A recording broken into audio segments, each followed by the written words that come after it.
The day my brother-in-law walked into my bakery, I was icing a 3-tier wedding cake for a Saturday delivery. My hands were steady. My life was steady. I had worked very hard to make it that way. He didn't recognize me at first.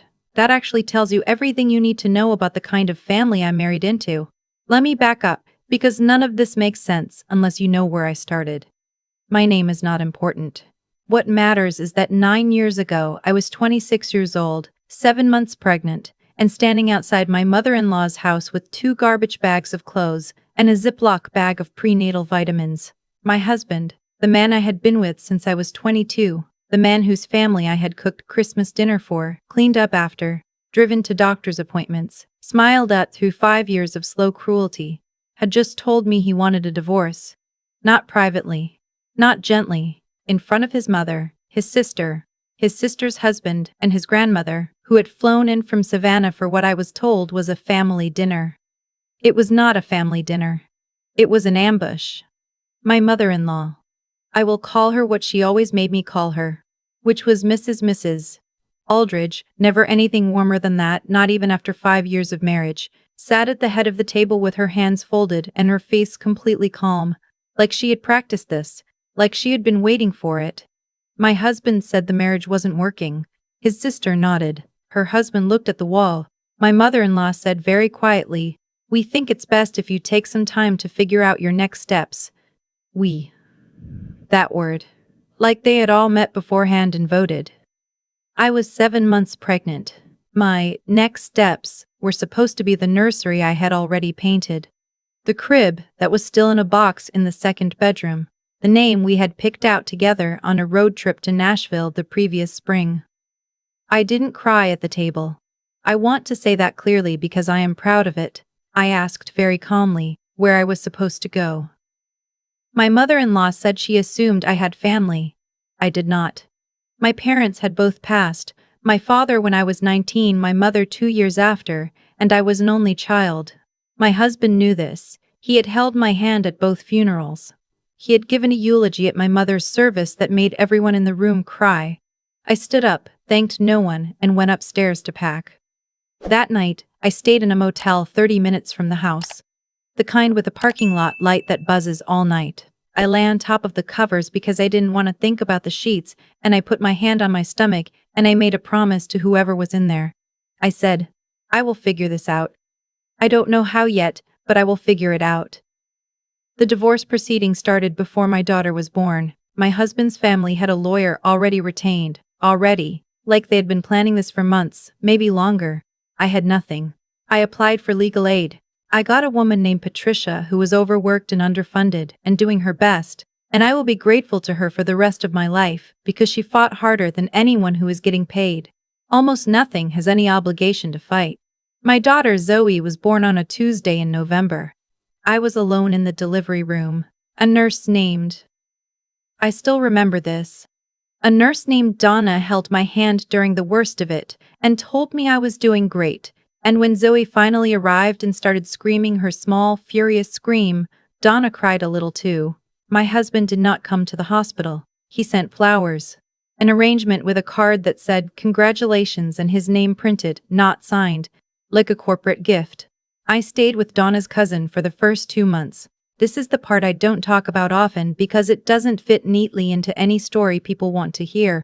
The part where kindness came from a stranger, where the people who were supposed to show up didn't. Where I slept on an air mattress in a spare room and nursed my daughter in the dark at 3 in the morning and sometimes cried so quietly that I didn't even make a sound. But I got up every morning. That is the only thing I can tell you with certainty. Every single morning, I got up. I had always baked. It wasn't a passion I had cultivated or a career I had planned. It was just something I did because my mother had done it. Because the smell of butter and brown sugar in a warm kitchen was the closest thing I knew to feeling safe. I had baked for every school fundraiser, every church potluck, every neighbor's birthday. I had a reputation in the neighborhood where my husband and I had lived, and even after everything fell apart, people tracked me down to order things. During the first year of Zoe's life, I baked out of that spare room. I had a portable oven, a folding table, and a determination that I am still a little awed by when I look back. I sold cakes and pies and pastries through a local Facebook group. I delivered them myself, Zoe strapped to my chest in a carrier still too small to really hold her head up. My mother-in-law, I learned later, told people I had left the marriage voluntarily. She told the family I had walked away. She told my husband's cousins at a family reunion that I had moved on quickly. None of them reached out to ask if any of it was true. Not one. I stopped expecting them to. What I did instead was work. By the time Zoe was 3, I was renting a small commercial kitchen space on weekday mornings. By the time she was 5, I had a steady catering clientele, a website, and a waiting list for custom cakes. By the time she was 7, I had saved enough, through a combination of that business, a mentorship program for women entrepreneurs that connected me with a property investor named Mr. Beth Okafor, and, yes, a small inheritance from my mother's life insurance that I had never touched because I couldn't bring myself to make a down payment on a space. Not a big space. A narrow storefront on a secondary street in the kind of neighborhood that was starting to change, which I chose deliberately because I could afford it and because I believed in where it was going. I signed the lease on a Wednesday morning. Zoe was in 2nd grade.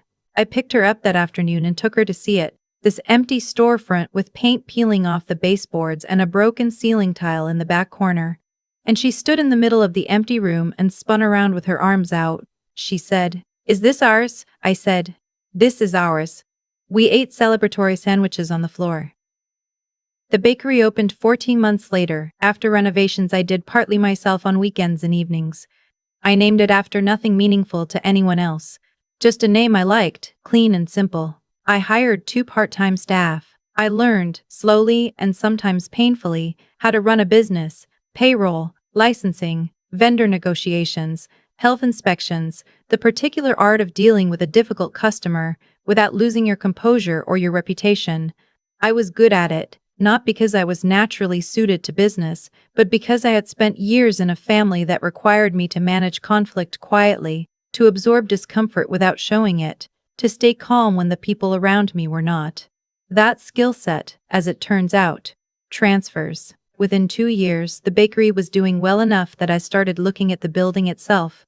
The owner was an older man who had inherited it from his father and had never had much interest in managing property. He wanted to sell. I made an offer. With Mr. Vegan Okafor's guidance and a loan I had spent months qualifying for, I bought the building, not just the storefront. The whole building, 3 commercial units on the ground floor, 4 residential units above. I was 33 years old. I owned a bakery, a building, and a 2nd-grade daughter who had recently lost her first tooth and was very concerned about whether the tooth fairy was aware of inflation. I had also not spoken to my ex-husband's family in 8 years. The divorce had finalized when Zoe was 18 months old. My ex-husband had moved to another state, Phoenix, I heard through someone who knew someone, and had, by all accounts, started a new life. He paid child support insistently. He called Zoe on her birthday and Christmas, and sometimes forgot one of those. She had stopped expecting more from him around age 5, with the quiet, pragmatic acceptance that children sometimes develop when adults repeatedly disappoint them, and which I always found more heartbreaking than anger would have been. His family had vanished along with him. No birthday cards for Zoe, no calls, no acknowledgement that she existed. 8 years of silence so complete it was almost impressive. I won't tell you I didn't grieve it. I won't tell you there weren't nights, especially in those first few years, when I lay awake and felt the specific weight of being someone who had been decided against. When I thought about the 5 years I had spent trying to belong to that family, the holidays, the dinners, the small daily efforts to be good enough. And felt something that wasn't quite anger but was adjacent to it. But grief has a shelf life if you let it. At some point you look up and realize you have been building something, slowly and quietly, while the people who dismissed you were simply standing still. I looked up one morning and realized my building was worth 3 times what I had paid for it. The day my brother-in-law walked through the front door of my bakery. It was a Thursday in October. The morning rush had passed. I was in the back working on a wedding cake for that weekend when my counter staff, a young woman named Bex, who had worked with me for 2 years and had a talent for reading people, came to the back and said, "There's a man out front asking about the space next door. He says he heard it's available to lease." The space next door was available. One of my commercial tenants had moved out the previous month. I hadn't officially listed it yet. I came out to the front. He was standing by the display case, looking at the croissants with the specific expression of someone who is pretending to look at the croissants. He was heavier than I remembered, and his hair had gone gray at the temples, but it was him, my ex-husband's sister's husband, the one who had looked at the wall while his wife nodded and my mother-in-law folded her hands and my husband dismantled my life. I will be honest, there was a moment, a very brief moment where my stomach went cold and I thought about walking back into the kitchen. Then I straightened up and walked to the counter. He looked at me. I watched the recognition arrive, first confusion, then certainty, then something I can only describe as a recalibration. The look of someone who has just realized they are standing on very different ground than they thought. I said, "Can I help you?" He said my name. Then he stopped. Then he said, "I didn't realize. Are you interested in the commercial space?" I said. He recovered. He was always good at recovering. He said yes, his wife's catering business had grown, and they needed a kitchen space. They'd seen the address somewhere and thought it looked promising. His wife. My former sister-in-law. The one who had nodded. I said, "Let me get you an information packet." I went to the back. I stood at my counter for exactly 30 seconds. Then I got the packet. He came back the following Tuesday with my former sister-in-law. She walked in, wearing the same particular expression she had always worn around me. Pleasant on the surface, evaluating underneath. And then she saw me behind the counter, and the expression did something complicated. "Oh," she said. "Hi," I said. "You must be interested in the rental space." She looked at her husband. He looked at the floor. She looked back at me. I handed her an information packet. To their credit, and I give this credit very reluctantly, they were professional. We sat at one of the cafe tables and they asked reasonable questions about the lease terms. The space was good for their needs. The price was fair. I could see them wanting it. I answered every question clearly and calmly. I did not bring up the past. I did not make faces. I did not say any of the approximately 400 things I had rehearsed in my head over the years in the shower. What I did was wait. Because I knew something was coming. I had learned, in 34 years of living, that people like my ex-husband's family do not simply conduct themselves with professionalism when there is an opportunity for leverage. They locate the leverage first. It arrived at the end of the meeting. My former sister-in-law set down her coffee cup and said, "This is a great space. We'd really like to make this work." Then she paused, in that way of hers, that familiar theatrical pause. Of course, we'd want to talk to the building owner directly before signing anything. There it was. I looked at her. I kept my face perfectly even. "Of course," I said. "Is there a number we can reach him at?" "Her," I said. "You can reach her right now." Silence. I watched her process it. I watched my former brother-in-law's jaw do something interesting. I watched 8 years of assumptions dissolve in real time across 2 faces. "I own the building," I said. "I also own this bakery. I've owned both for several years. If you'd like to move forward with the lease, you'd be signing directly with me." My former sister-in-law opened her mouth, closed it, opened it again. "We didn't know," she said finally. "No," I said. "I know you didn't." There was a long pause. Through the front window I could see the street outside, the dog walker who came by at the same time every morning, a woman I had gotten to know over 3 years of waves and nods, 2 kids on scooters navigating the sidewalk with great seriousness. My street, my neighborhood, mine. My former sister-in-law said quietly, "How are you?" It was the first real question she had asked me in 8 years, maybe ever. I thought about Zoe spinning in the empty storefront with her arms out. I thought about the air mattress, the buzzing parking lot light, Donna holding my hand in the delivery room. I thought about getting up every morning. "I'm well," I said. "I'm really well. I should tell you what happened next, because I know that's what you're waiting for. I did not sign a lease with them. Not because I was vindictive, I genuinely considered it, because the space needed a tenant and the terms were reasonable, but because I had a policy, developed through hard experience, of not mixing complicated personal history with business agreements. the emotion of it wasn't worth the business risk. I told them professionally and without drama that I had another interested party and I was going to move forward with that inquiry. I thanked them for their time. I shook both their hands. My former sister-in-law held my hand a beat longer than necessary. She said, "I'm sorry. I'm just sorry." I nodded. Not because I had forgiven her. I don't think forgiveness works on a timeline someone else sets, but because the apology, however belated, was hers to give, and I could receive it without it changing anything. They left. I stood at the window and watched them walk down the street, and then I went to the back and finished the wedding cake. I got a call 3 days later from my mother-in-law. I know. I was surprised too. I hadn't heard her voice in 8 years. She sounded older, not frail, but slower, like she was choosing her words more carefully. She said my former sister-in-law had told her what had happened. She said she wanted to talk. I let her talk. She said she hadn't handled things well. She said she had been protective of her son in ways that were, in retrospect, unfair to me. She said she had told people things about my leaving that may not have been entirely accurate. She said she regretted not staying in contact with Zoe. I noticed that she did not say she had been wrong. She said things had been handled poorly. She said the situation had gotten complicated. She spoke about what had happened to me and Zoe in the language of weather. Something that had occurred. Unfortunate. Nobody's fault exactly. I let her finish. Then I said, "I appreciate you calling. Zoe is doing very well. She's 9 years old and she's in 4th grade, and she likes science and her best friend's dog and a TV show about competitive baking, which I find funny. She doesn't really know your family. She's made peace with that in the way that kids do. I don't know if that's something you want to change, but if you do, I'd want it to be on her terms, not mine or yours. She gets a say." My mother-in-law was quiet for a moment.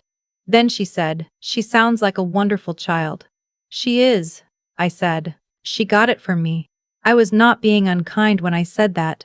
I was being accurate. I think about what I want people to take from this a lot.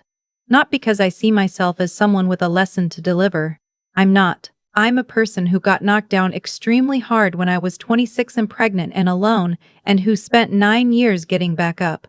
The thing that saved me was not resilience, exactly, although I had that. It was not determination, although I had that too. What saved me was the specific, stubborn decision, made in a motel room with a buzzing light outside and a baby I hadn't met yet, to build something. Not to rebuild what I had lost. What I had lost wasn't worth rebuilding. The marriage was wrong. The family was wrong. The life I thought I was building inside that house was a version of myself that had been slowly getting smaller for 5 years. What I built instead was something that was entirely mine. The bakery that smelled like my mother's kitchen. The building that I bought with money I had earned. The daughter who spins in empty rooms with her arms out because nobody ever told her to take up less space.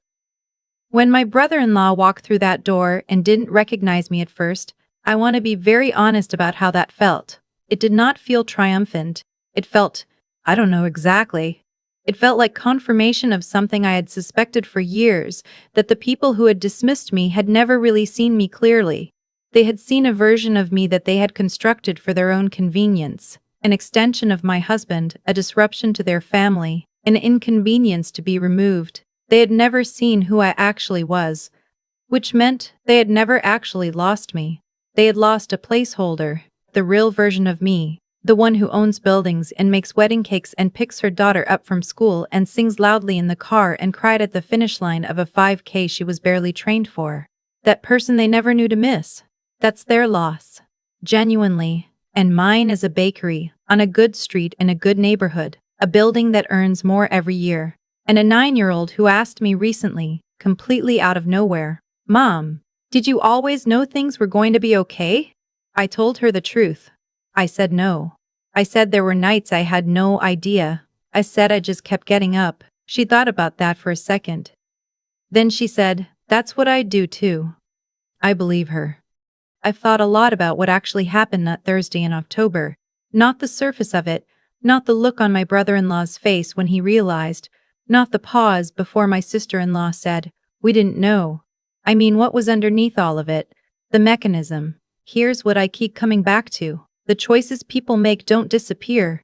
They don't expire. They accumulate, quietly, in the background of your life, while you're busy making other choices. My mother-in-law chose to orchestrate an ambush instead of a conversation. My ex-husband chose flowers with a printed card instead of a hospital room. My sister-in-law chose to nod. My brother-in-law chose to look at the wall. Those were not small choices. They were the kind that define a person's character permanently, regardless of whether anyone is watching. And I made choices too. I chose to get up off that motel bed. I chose to take a mentorship program seriously when every exhausted part of me wanted to just survive the week. I chose to call Mr. Okafor back when he offered to walk me through a property investment I didn't fully understand yet. I chose 100 small times to build instead of collapse. Neither set of choices announced itself as significant in the moment. That's the part nobody tells you. The morning I signed the lease on that storefront, I was terrified and my hands were shaking slightly and I thought about everything that could go wrong. It didn't feel like a turning point. It felt like a risk. The difference between those two things only becomes clear later, in hindsight, when you can see the whole shape of the road you've been on. What I understand now, at 34, that I couldn't have articulated at 26, character is not a fixed thing you either have or don't. It's something you practice under pressure, repeatedly when it costs you something. Staying calm in that cafe while my sister-in-law asked her questions about lease terms, that wasn't natural ease. That was 9 years of practice. 9 years of situations where I had to hold myself together without anyone holding me up. And I did it, imperfectly and sometimes barely, but I did it. Zoe is going to face her own versions of this. She is 9 years old and she already has her father's absence woven into the fabric of her life, a fact she has processed with more grace than most adults I know. I watch her sometimes and I think about what I am actually teaching her. Not the lessons I intend to teach, but the ones she is absorbing by watching me move through the world. I hope what she sees is someone who stayed honest, stayed curious, stayed willing to try again. Someone who didn't let being treated as disposable convince her that she was. That's the only thing I know how to offer her. Not protection from hard things. I can't give her that and wouldn't if I could. Because the hard things are where you find out who you are. Just the example. Just the proof that you can be knocked completely flat at 26, alone and broken, pregnant in a motel room, and still end up somewhere you built yourself, with your name on the deed. She asked me once if I always knew things would be okay. I told her no. I told her the truth. I think that was the right answer.